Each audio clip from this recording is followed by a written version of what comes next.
एक देश है पुर्तगाल, जहाँ की राजधानी है लिस्बन। दोस्तों 1960 के दशक में इसी देश की राजधानी लिस्बन में काफी घरों के बाहर एक भारतीय की तस्वीर लगी होती है और इस तस्वीर के ऊपर लिखा होता था, जो भी इस शख्स को पकड़ कर लाएगा उसको इनाम दिया जाएगा पूरे $10,000 का। और शर्त यह थी कि इस व्यक्ति को जिंदा या मुर्दा पकड़ कर लाना है। अगर मैं आज के टाइम पर इन्फ्लेशन के हिसाब से इस अमाउंट की बात करूं तो ये इनाम लगभग 60 लाख का बैठ जाता है। दोस्तों आज मैं बात कर रहा हूं लेफ्टिनेंट जनरल सगत सिंह के बारे में। इस वीडियो में हम जानेंगे इनके सर के ऊपर पुर्तगाल की सरकार ने 60 लाख का इनाम क्यों रखा था, और इसके साथ ही बात करेंगे कैसे लेफ्टिनेंट जनरल सगत सिंह ने गोवा को पुर्तगाल से आजादी दिलाई थी। इसके साथ ही 1967 में चीन को नाथुला दर्रे में मुंह तोड़ जवाब भी दिया था। 1971 में बांग्लादेश की आजादी में भी इनका महत्वपूर्ण योगदान रहा है। दोस्तों चलिए जानते हैं क्या है लेफ्टिनेंट जनरल सगत सिंह की कहानी। दोस्तों सगत सिंह का जन्म 1918 में राजस्थान में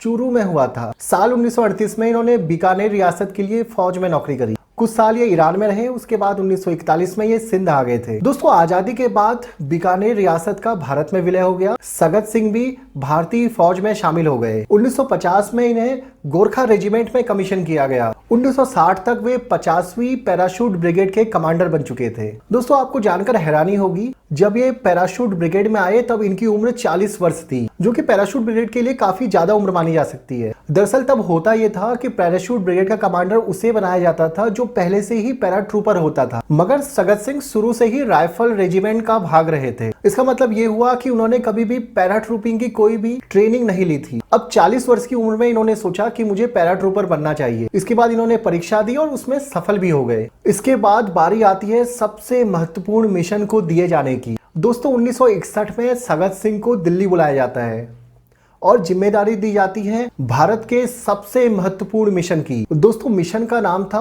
ऑपरेशन विजय और इसका उद्देश्य था गोवा की आजादी। दरअसल गोवा भारत की आजादी के बाद भी पुर्तगालियों के कब्जे में था। साल 1961 तक गोवा पर पुर्तगालियों का ही अधिकार रहा। दोस्तों ऑपरेशन विजय शुरू हो चुका था। सबसे पहले पैराट्रूपर्स वहां पर भेजे गए। इन्हें सीधे गोवा के शहर पंजिम में लैंड करना था और इसके बाद एक पैदल टुकड़ी मडगांव में एंटर होनी थी और इस तरह दोनों तरफ से गोवा पर सेना का कब्जा होना था। दोस्तों 18 दिसंबर को पैराट्रूपर्स पंजिम में लैंड होते हैं और इनमें थे सगत सिंह। इसके बाद 19 तारीख को उनकी टुकड़ी को शहर की तरफ बढ़ना था। अब यहाँ पर पुर्तगाली सरकार इन सभी सैनिकों को रोकने के लिए वहां के ब्रिजेस, वहां की सड़कें, इन सबको तोड़ दिया जाता है। अब सगत सिंह और उनकी टुकड़ी के पास लास्ट ऑप्शन था कि उन्हें नदी तैर कर जाना था और इसके साथ ही सगत सिंह और उनकी टुकड़ी ने पूरी नदी को तैर कर पार कर लिया। अब ये टुकड़ी पंजिम शहर के बिल्कुल नजदीक थी। अब ये चाहते तो यहाँ पर शहर के अंदर सीधे अटैक किया जा सकता था, परंतु यहाँ पर एक दिक्कत आ गई थी। दरअसल रात के अंधेरे में हमला करने से वहां पे उपस्थित आम लोगों के मारे जाने का खतरा भी था। अब इसके साथ सगत सिंह फैसला लेते हैं कि हम सुबह तक का वेट करेंगे और सुबह शहर की तरफ कूच करेंगे। इसके बाद सगत सिंह अपने साथियों के साथ जब सुबह गोवा के अंदर घुसे तो गोवा की जनता ने मुक्तिदाता के रूप में उनका स्वागत किया और गोवा के मुक्तिदाता इसी नाम की ख्याति उनकी पुर्तगाल तक पहुंची और इसी के साथ गोवा को आजाद करा लिया गया। दोस्तों सगत सिंह से जुड़ा एक किस्सा सुनते हैं। दरअसल 1962 में सगत सिंह गोवा के अंदर थे और वहां पर उनको कुछ टूरिस्ट मिलते हैं जो पुर्तगाल से आ रहे थे। सगत सिंह से मिलते ही वे उनसे पूछने लगते हैं, क्या आप ब्रिगेडियर सगत सिंह हैं? तो इसके जवाब में सगत सिंह कहते हैं जी हाँ, और इसके बाद उन टूरिस्ट से पूछते हैं कि आप ऐसा क्यों पूछ रहे हो। दोस्तों तब उनमें से ही एक टूरिस्ट जवाब देता है कि हम अभी पुर्तगाल से ही आ रहे हैं और वहां जगह जगह आपके पोस्टर लगे हुए हैं और आपके चेहरे के नीचे लिखा हुआ है जो भी इस शख्स को पकड़ कर लाएगा उसे $10,000 का इनाम मिलेगा। इस पर सगत सिंह उन टूरिस्ट से कहते हैं चलिए मैं आपके साथ पुर्तगाल चलने को तैयार हूं, और उनमें से एक पर्यटक हंसते हुए कहता है कि नहीं अभी हम पुर्तगाल नहीं जा रहे हैं। दोस्तों अब आते हैं साल 1965 में। अब यहाँ पर चीन की कोशिशें होने लगती हैं भारत की जमीनों को कब्जाने के लिए। इसीलिए चीन ने सीमा पर नाथुला दर्रा और जेलेपला दर्रे के नजदीक ही अपने लगभग 5,000 सैनिकों को तैनात कर देता है। दोस्तों यहाँ पर भारत के लिए बहुत बड़ा खतरा था, क्योंकि चीनी सैनिकों का अगर यहाँ पर कब्जा हो जाता तो वो सिक्किम में गैंगटॉक तक घुस आते। दोस्तों ये स्थिति 2 साल तक बनी रही। 2 साल तक चीन ने अपने 5000 सैनिकों को नाथुला और जेलेपला दर्रों पर बनाए रखा। अब इसी बीच सीमा पर भारतीय सेना का तार बाड़ करने का काम भी चल रहा था। अब इसमें आए दिन चीनी सैनिकों और भारतीय सैनिकों की हाथापाई चलती रहती थी। इसी बीच 11 सितंबर 1967 को चीनी सैनिकों ने भारतीय सैनिकों के ऊपर गोलीबारी शुरू कर दी। अब यहाँ पर स्थिति बहुत नाजुक हो चुकी थी। देखिए, अगर भारतीय सेना भी चीनी सैनिकों के विरोध में गोलीबारी शुरू कर देती तो यहीं पर युद्ध की स्थिति बन जानी थी। लेकिन अगर चाइना को इस गोलीबारी का बदला नहीं दिया जाता तो चीनी सैनिकों के इरादे और बुलंद हो जाते।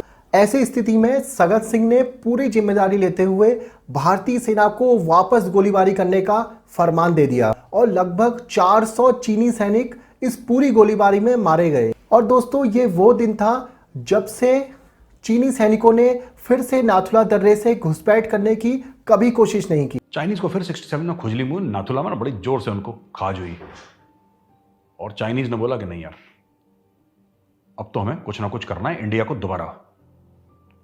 ये नाथुला में चू चू चू चू करने लगे चाइनीज।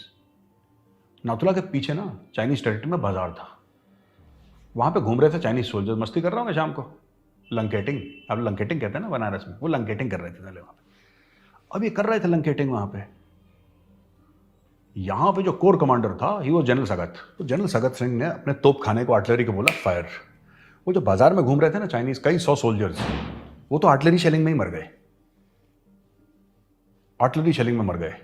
वो कहते रहे हिंदी चीनी भाई भाई, उसने बोला भाई भाई का सिस्टम मैं बाद में सॉर्ट आउट करूंगा, पहले मैं तुम्हें देख लेता हूं। तो यार, ये जो जनरल सगत सिंह का टाइप का जो एटीट्यूड है ना, this is what we require. अगर आप 50-100 लाशें गिरा देंगे चाइनीज फौजियों की वैभव, ये नहीं आएंगे, बहुत डरपोक लोग हैं ये। दोस्तों, देखते देखते साल 1970 आ जाता है और अब सगत सिंह लेफ्टिनेंट जनरल के पद तक पहुंच चुके हैं और उन्हें आसाम भेज दिया गया है और यहीं से उन्होंने 1971 के युद्ध में भाग लिया। दोस्तों, लेफ्टिनेंट जनरल सगत सिंह को मेघना नदी के पश्चिमी इलाके की जिम्मेदारी मिली। दोस्तों, बांग्लादेश की बात करें तो मेघना नदी बांग्लादेश की बड़ी नदियों में से एक थी और उस समय इस नदी को पार करने का केवल एक ही जरिया था, वो था रेलवे का पुल। और इस पुल पर पाकिस्तानी फौज का कब्जा हुआ करता था। दोस्तों, पाकिस्तानी फौज उस समय इतनी डरी हुई थी कि उन्होंने इस एकमात्र रेलवे ब्रिज को ही उड़ा दिया था ताकि भारतीय सेना कभी भी ढाका तक नहीं पहुंच पाए। परंतु इसके बाद लेफ्टिनेंट जनरल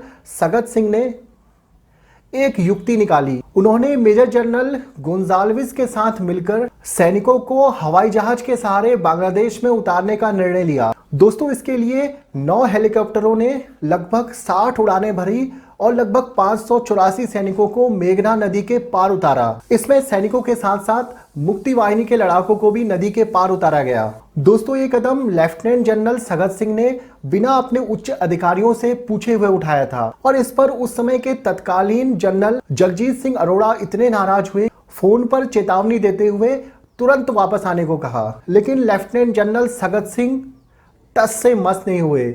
उन्होंने बदले में उत्तर दिया, ओवर माई डेड बॉडी, मतलब लौटेंगे तो मेरी लाश के ऊपर से जाना पड़ेगा। दोस्तों, सगत सिंह के इस एक फैसले से भारत को बहुत बड़ा लाभ हुआ। भारतीय सेना कुछ ही दिनों में बांग्लादेश के चांदपुर और दौड़कंडी के इलाकों तक पहुंच गई और वहां पर कब्जा कर लिया और कुछ ही दिनों में भारतीय सेना ढाका तक पहुंच गई और इसके साथ ही पाकिस्तान ने सरेंडर कर दिया। दोस्तों, जिस रोज पाकिस्तान के जनरल नियाजी ने आत्मसमर्पण के दस्तावेजों में साइन किए, उस समय लेफ्टिनेंट जनरल सगत सिंह भी ठीक उनके पीछे ही थे। दोस्तों, देश को दी गई विशिष्ट सेवाओं के लिए 1976 में सगत सिंह को देश का तीसरा सर्वोच्च नागरिक सम्मान पद्म भूषण प्रदान किया गया। दोस्तों, 1976 में ही वे फौज से रिटायर भी हुए और लगभग 25 साल बाद 2001 में दिल्ली के एक सैनिक अस्पताल में 82 वर्ष की उम्र में इनका निधन हो गया। दोस्तों, आपको इस चैनल पर इस तरह की वीडियोस पसंद आ रही हैं तो चैनल को लाइक,